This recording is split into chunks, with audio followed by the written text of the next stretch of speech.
Now, with the number of active COVID-19 cases falling in many states beginning to ease restrictions, some of our major retailers are finally reopening their doors from today. But while they're desperate to get customers spending again, it certainly won't be business as usual. Today, reporter Lara Vella joins us from outside one of those stores in Sydney. And Lara, how are businesses going to manage this? Well, that's really going to depend on the kind of services that the different retailers are offering. For example, places that have previously done things like bra fittings and personalised shoe fittings, they are now going to have to change some of the core business services that they've been offering for many, many years.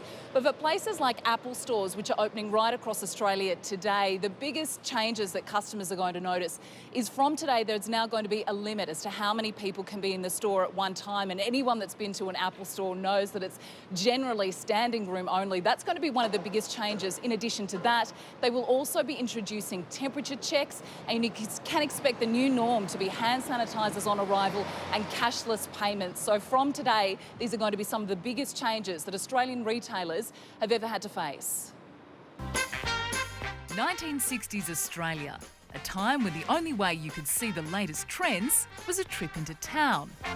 Fast forward 6 decades and the way we all shop is about to change. This is the most challenging time that the business has ever faced in our more than 50-year history.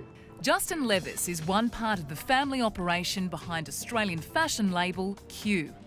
And today, they're unveiling their new look post-pandemic store with hand sanitizer, 1.5 metre distancing, freshly wiped down change rooms and cashless payments, this season's trends that are here to stay. And the government's outlined in their Safe Work website the steps and procedures that we need to take to dramatically reduce any chance of infection. So we're following them very stringently, and now I am feeling so much more comfortable that we can now start to open some stores throughout the country in a safe manner to allow customers to come back. Retailers have never had to consider, I guess, the level of contact we have with them when we actually go into their stores. You know, think about having a suit fitted or maybe trying shoes on. There's a lot of connection between the sales assistant and the customer.